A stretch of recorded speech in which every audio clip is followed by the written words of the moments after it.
Hi, this is Chris Long from Lakeview Cottage Kids, and today I am going to show you how to do a fleece lining for a crocheted or knitted hat. In my shop and in many of my blog patterns, I have put fleece lining into my crocheted items because sometimes they just feel a little bit too open to be super warm. So I have figured out how I like to do my fleece linings, and I thought I'd share it with you. I know I've mentioned it on my blog a number of times that I would be posting this, and finally it's coming to fruition. So anyway, what I've decided to do is to put a fleece lining in this crocheted hat. It has the pom-poms and everything, but as you can see, this one does not have any lining of any type. It's done with a half double crochet stitch, and I think it needs to have a little bit of a warmer feel to it. So what I have is my regular fleece that stretches in both directions, but there is a stretchier direction that goes across from selvage to selvage on your fleece. That's the stretch that you want going across your hat. So here, if you take a look at my material, I have the selvage right here, and I feel that my stretch is going across from side to side, and then I'm going to just take my hat, and this again, it can get very complicated, or at least more complicated than this, with a lot of pleats or seams or whatever, but what I've found out is that I don't really need those pleats and that extra fullness, and it works out quite well.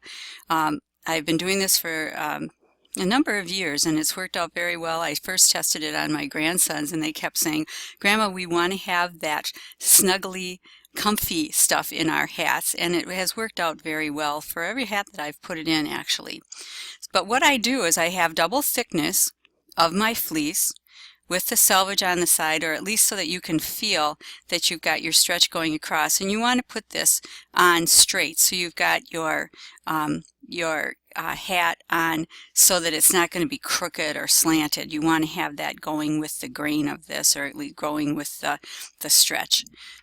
And what you want to do is take a marking pen and go around, leaving about a ½ inch mark all the way around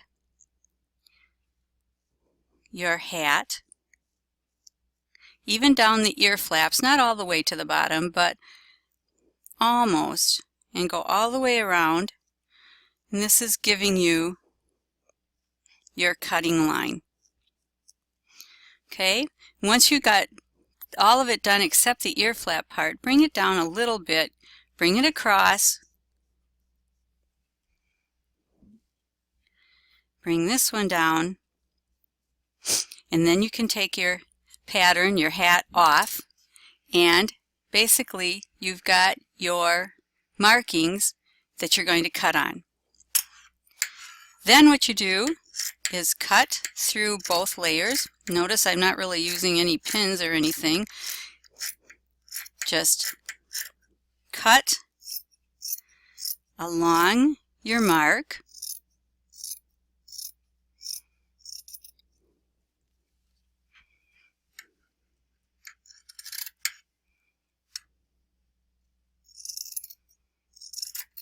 All the way around.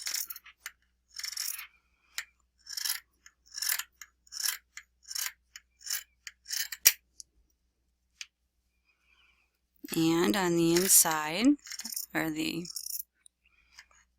bottom curves.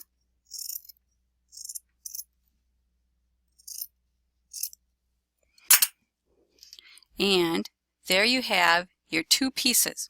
Now then what I do is I take and put rights to rights, and then you go to your machine and sew a 3/8 inch seam all the way around this edge, leaving this part open. So you're going to sew 3/8 inch, do a back stitch to lock it in at both ends, and I'll go to the machine and do that and be right back. Now we have our entire seam all the way around 3/8 inch locked in at both ends. got that sewn together, rights to rights. And now, so that this can kind of have a little give, what you want to do is take your shears and within the seam allowance just do a few clips, just like you would on any kind of a curve that you were doing when you're sewing. So make them maybe about 1 inch to 1.5 inches apart, not through the stitching line, but just up to it a little bit. And that way this kind of has a little bit more give on the curves especially. You don't even have to go all the way down to the bottom. All right, now that's going to be our lining, and notice it doesn't have any of the extra pleats or anything here, but it does have enough stretch that it works out quite well. Now, without turning that right side out, what we want to do is get our hat. And you want to take, this doesn't really have a front or a back at this point on the lining. So just take that, put your hand inside, push it up into your hat.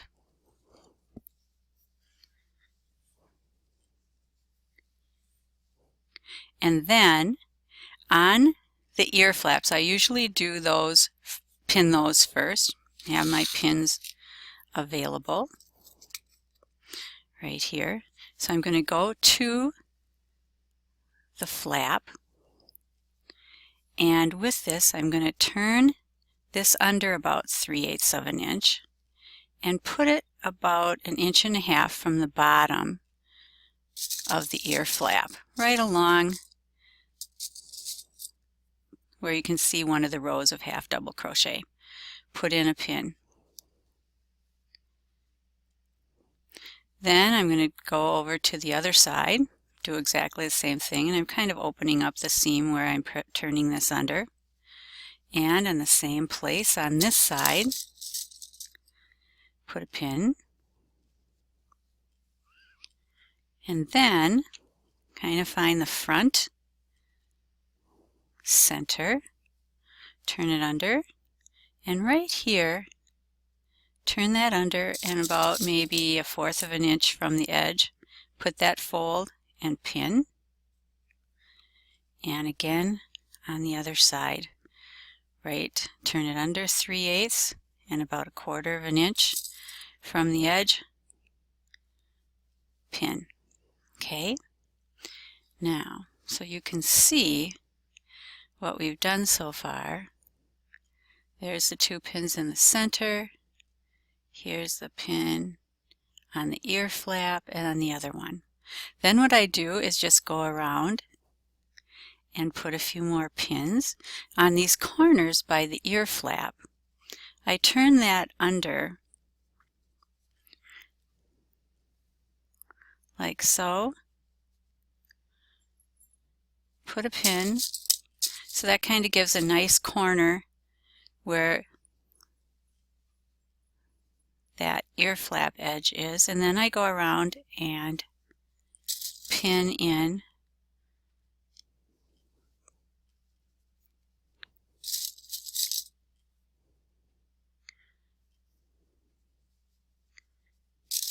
along the edges like so. And I'll turn that around. You can maybe see it better that way. So it's all kind of pinned in within about 1/4 of an inch of the edge. And then I'm going to do the same over here where that little corner is by the ear flap. Turn that under until it's about 1/4 of an inch away from the edge of the crocheted part. And as you kind of stretch this, the fleece wants to turn toward the inside. Pin in the center, just like if you're putting in any kind of a sleeve or any kind of gathering or any kind of lining. Go from the center and then go to the center of those next sections. So again, we're pinned. Then you want to turn it over and do the same. Now, you may look at this and say, wow, that's a lot of pins. And it might be for some people. Whatever that you want to do so that it holds it in place for you is fine. This just kind of works for me. And again, turn it under.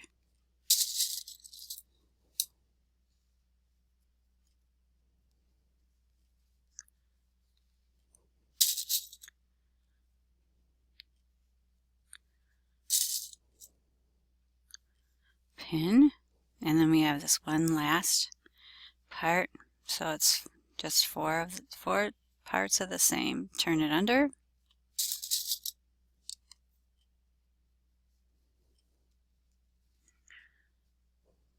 Kind of stretch it a little. That fleece wants to turn in. Pin. And if you need another pin or two, go ahead just to hold it. So there, we've got it all pinned in like so. And then what I do is I take my needle and thread and attach it by hand, starting at usually in the back. So you find the back of your hat or a side back.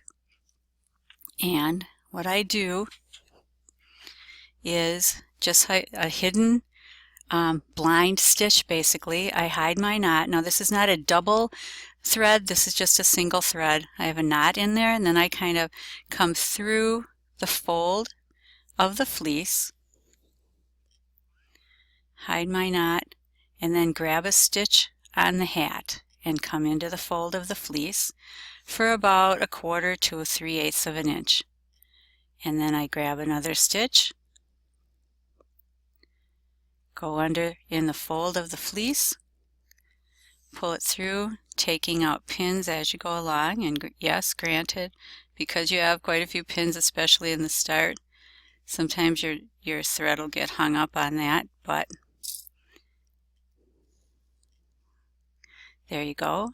And then grab another stitch on the hat, go into the fleece under the fold for about that 1/4 to 3/8 of an inch. Pull it nice, not too tight, but nice and snug. Another stitch on the hat, into the fleece under the fold, all the way around. Okay, and you just keep doing that, removing your pins as you go. Grab a stitch of crochet under the fold, through the fold on the fleece, pull up tight or snug, take another stitch on the hat, into the fleece under the fold, or in the fold actually, and just continue that all the way around. And I will do that, and when I get done I'll come back and show you the finished product. So now I've completed stitching by hand all the way around my lining inside of my hat, and just want to show you how that turned out. And you can see that the stitches really don't show, and you're nice and snug if you've kept your stitches about 1/4 to 3/8 inch apart. And all the way around you have your fleece attached, and you're all set to go with your beautifully crocheted hat and a nice snug cuddly fleece lining. If you have any questions, be sure to post them on my blog or send me an email. Either way, but on the blog would be best. I check that all the time. So again, this is Chris Long at Lakeview Cottage Kids. Hope this helped.